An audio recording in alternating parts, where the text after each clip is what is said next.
El perfil de los tres monarcas, por Jean Edwards.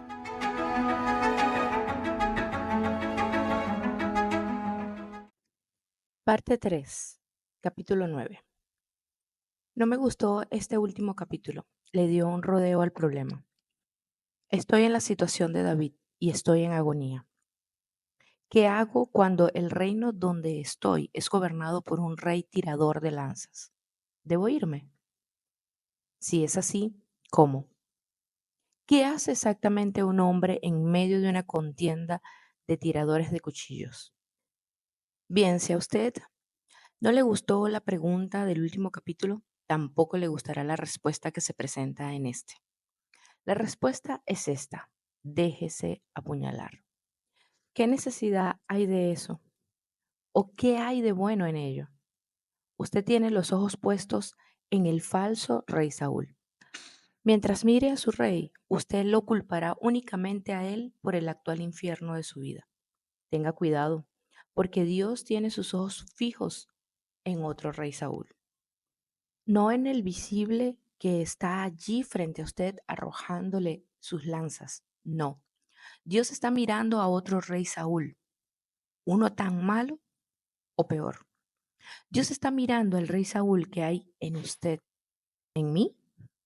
Saúl está en su corriente sanguínea, en la médula de sus huesos.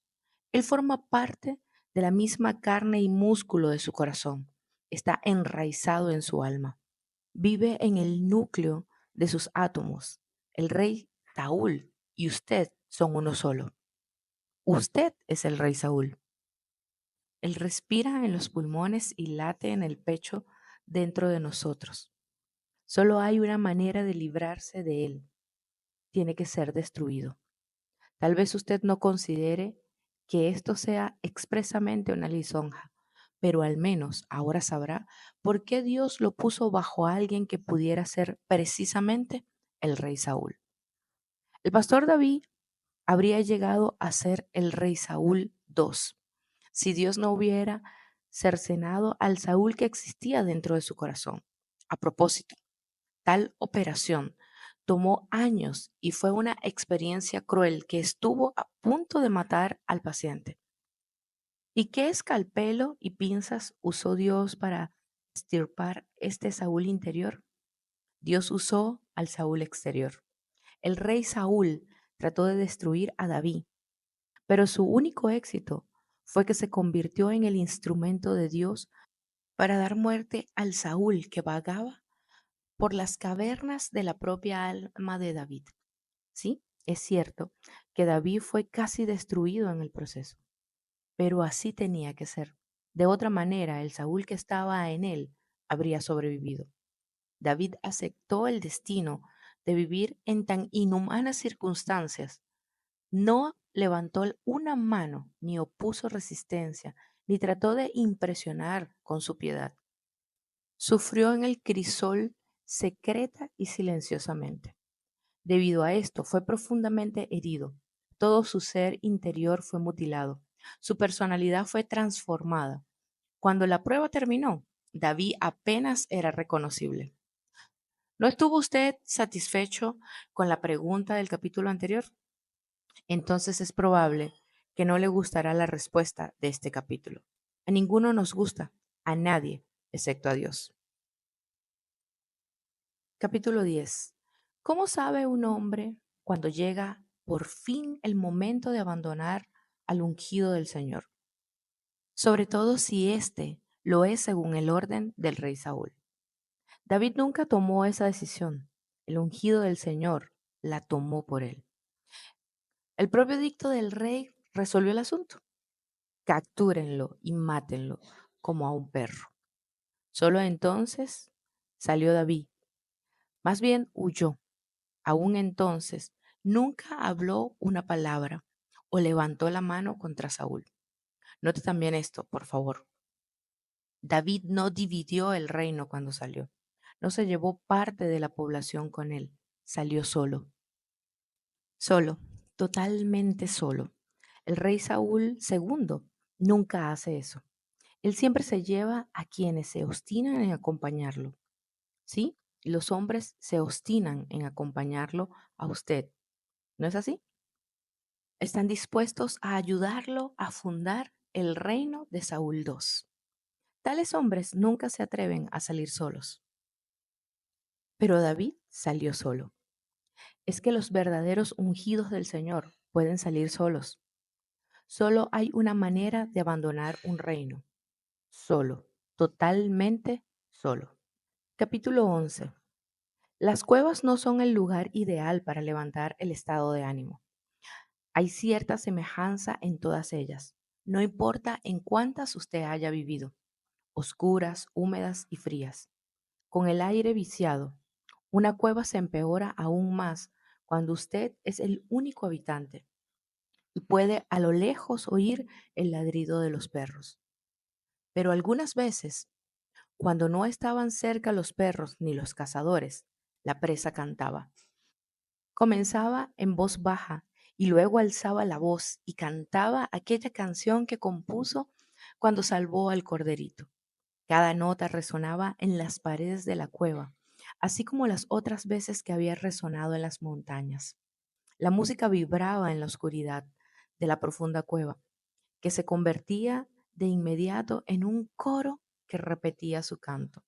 Ahora tenía menos que cuando era pastor. No tenía arpa ni sol y ni siquiera la compañía de las ovejas. Se habían desvanecido los recuerdos del palacio. Su mayor ambición no era más alta que el cayado de un pastor. Todo se estaba extinguiendo para él. Cantaba mucho y con cada nota salía una lágrima. Cuán extrañas reacciones provoca el sufrimiento.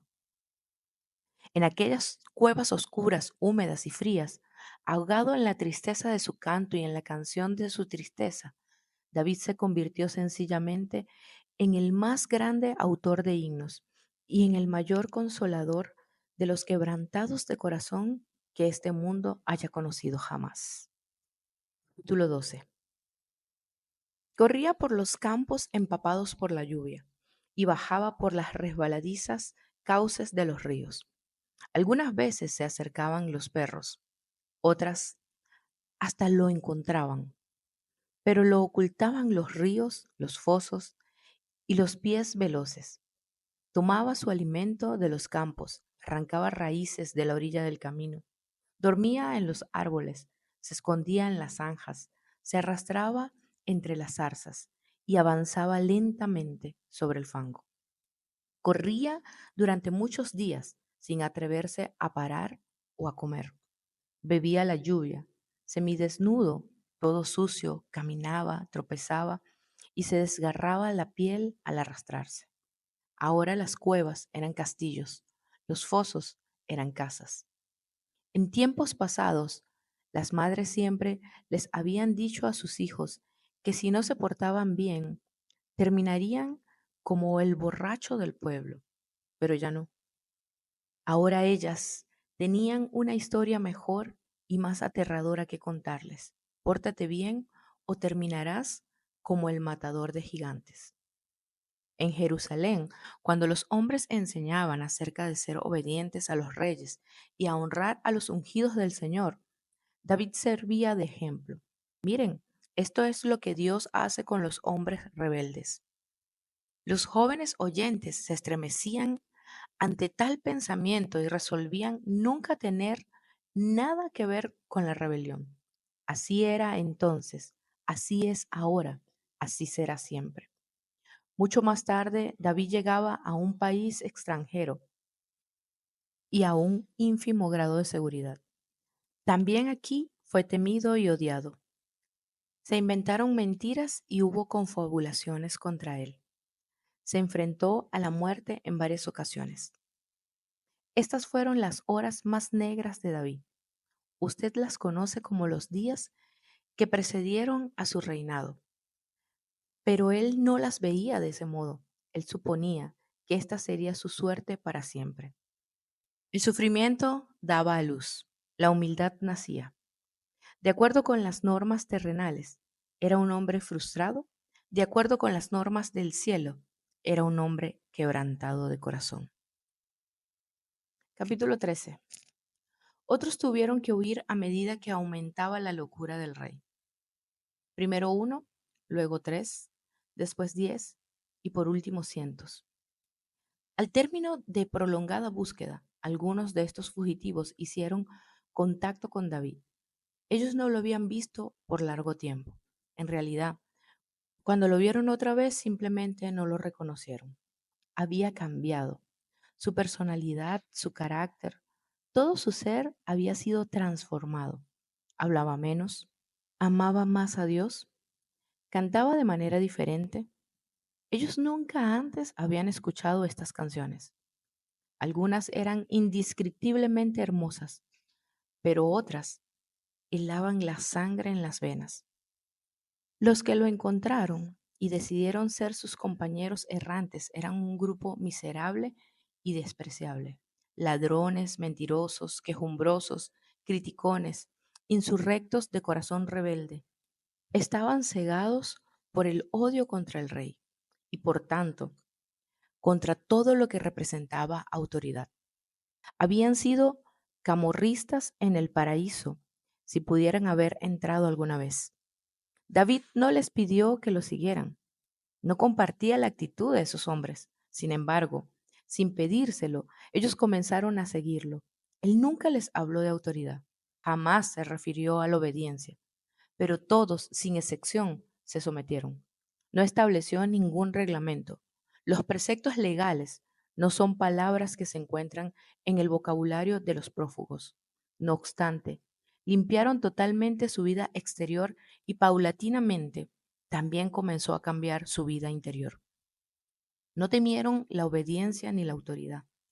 Ni siquiera pensaron en el tema y mucho menos lo discutieron. Entonces, ¿por qué siguieron a David? No lo siguieron precisamente. Era solo que él era bueno. Era David. Eso no necesitaba explicación. Y así, por primera vez en dos ocasiones, nació la verdadera monarquía.